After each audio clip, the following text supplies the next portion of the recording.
Olá, meu nome é April e tenho 25 anos. E não, nunca tive um namorado. Eu nunca beijei ninguém porque sou muito feia. Escondo cuidadosamente minha feiura debaixo do cabelo. Mas recentemente descobri que eu tinha um admirador, mas ele era um pervertido. Talvez algo até pior. Você já sofreu perseguição? Você quer saber como é? Então assista a minha história. Desde o meu nascimento não era como as outras pessoas. Primeiro, meu pai faleceu antes mesmo de eu nascer. Ele era soldado e quando minha mãe descobriu que estava grávida, ele já havia nos deixado para poder servir. Meu pai e eu nunca nos conhecemos. Só tenho uma foto dele. Mas é bom que ele nunca tenha me visto. Ele nunca iria querer uma filha como eu, porque eu me considero um monstro de verdade.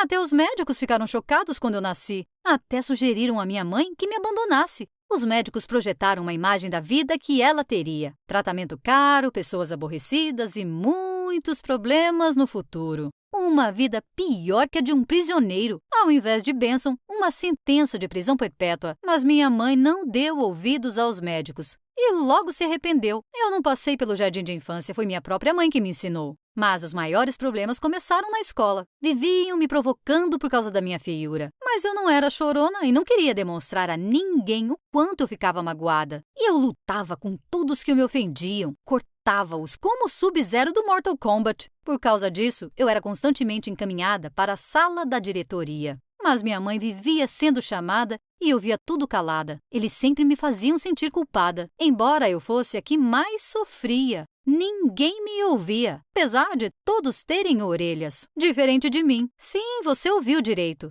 Eu não tenho orelhas. Eu nasci sem elas. Você está vendo como elas são? Como você está se sentindo?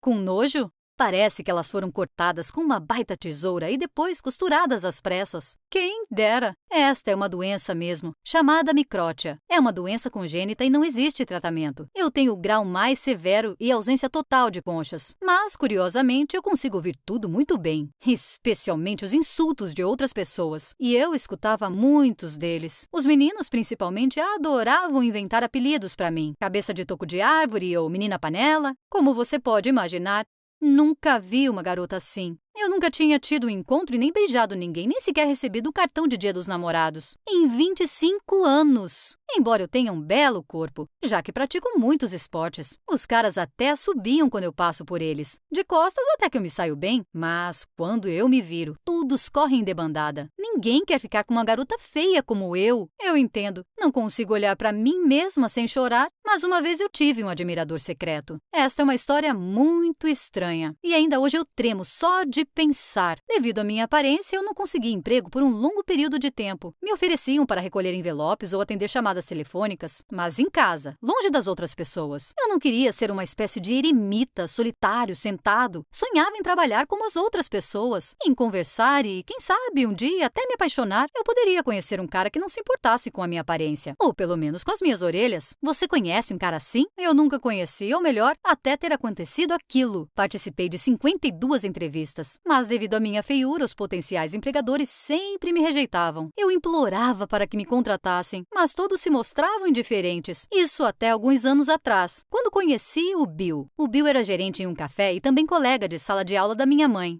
Ele finalmente me aceitou para trabalhar junto com outras pessoas em seu café. Mas um dos meus colegas acabou não sendo aquilo que aparentava ser. O Bill, o meu chefe, me pediu para deixar o meu cabelo crescer para que os clientes não vissem o meu defeito. Eu fiz tudo o que pude para tentar agradá-lo.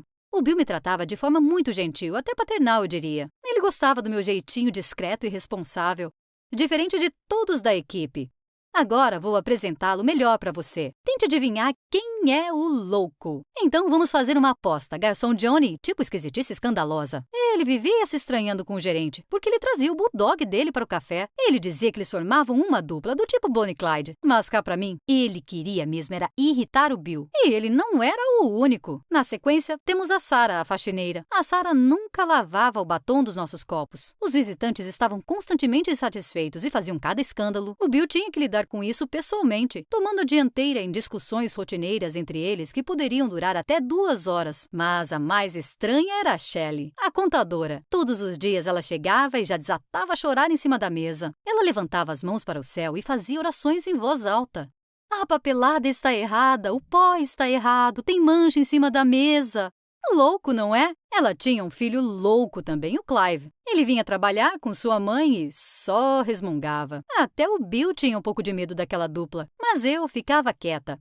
E logo tirei proveito disso. Eu não tinha muitos amigos no café, mas tinha com quem conversar. Sofria em silêncio porque alimentava um sonho. Eu esperava que algum dia a medicina avançasse, para que os médicos pudessem desenvolver novas orelhas para mim. Eu vinha economizando e pedindo trabalho extra ao Bill. Eu queria arrecadar $20.000 e o chefe me arranjou um adiantamento. Eu costumava ficar no café à noite e cozinhava tudo para o dia seguinte. E um dia aconteceu uma coisa. Eu estava trocando de roupa como de costume. Estava lentamente tirando meu roupão quando, de repente, você conhece essa sensação de alguém te observando e aí subir aquele calafrio pelo corpo todo? Alguém estava me observando. Eu tinha certeza. Eu estava de calcinha. E me virei, tentando descobrir quem estava me olhando, mas não havia ninguém ali. Comecei a olhar em volta desesperadamente, para o teto, para o chão, por toda a parte. E foi aí que notei o buraco na parede, logo abaixo do teto. Eu sabia que do outro lado da parede havia uma pequena despensa. Alguém devia estar me observando de lá. Eu estava tentando ver quem estava escondido por detrás do buraco na parede, mas estava escuro. Eu não conseguia enxergar nada, mas eu conseguia ouvir muito bem. O som era de uma respiração pesada e às vezes uns chiados. O que esse homem poderia fazer agora? Eu tinha diferentes suspeitas. O que você acha? Em resumo, eu não sabia o que fazer. Como reagir diante dessa realidade? Rapidamente me troquei e me pus a pensar sobre o que tinha acontecido no caminho para casa. Eu estava com medo, mas ao mesmo tempo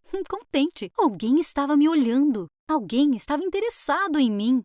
Isso nunca tinha acontecido comigo antes e eu decidi, por enquanto, não fazer nada. Resolvi deixar rolar.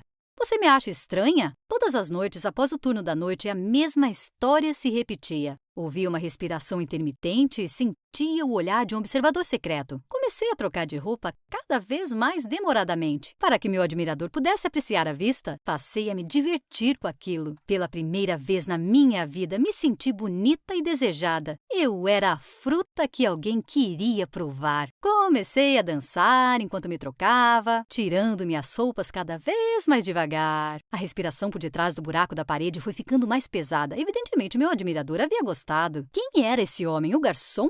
O assistente do chefe? Um dos entregadores? O chefe?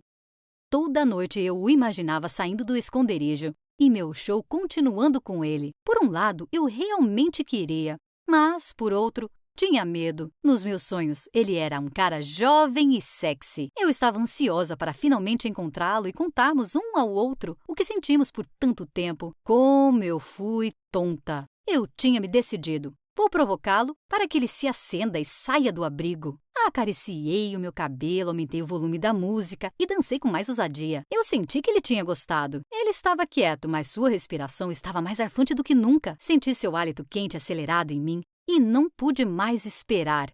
Decidi chamar o meu admirador e pedi que ele viesse me encontrar.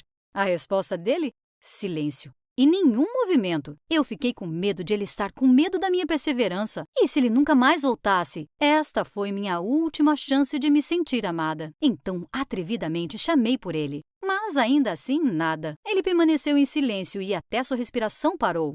Isso já era demais. Eu não aguentava mais. Então, corri para a despensa. Ainda me lembro de cada passo naquela pequena sala dos fundos. Pensei que encontraria o meu amor ali, mas apenas uma amarga decepção aguardava por mim. Abri a porta e acendi a luz.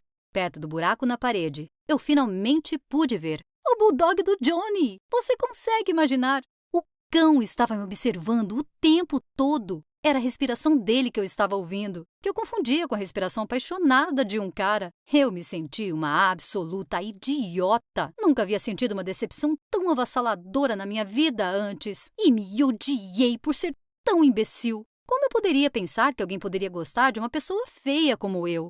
Acontece que o Johnny, o garçom esquisitão, trancava o cachorro dele escondido na despensa durante a noite e saía para as festas com os amigos. Eu o odeio. Ainda bem que os cães não sabem falar. Imagine meu constrangimento. Decidi me vingar do Johnny pela humilhação que ele me fez passar. Contei tudo para o Bill e ele finalmente demitiu o Johnny.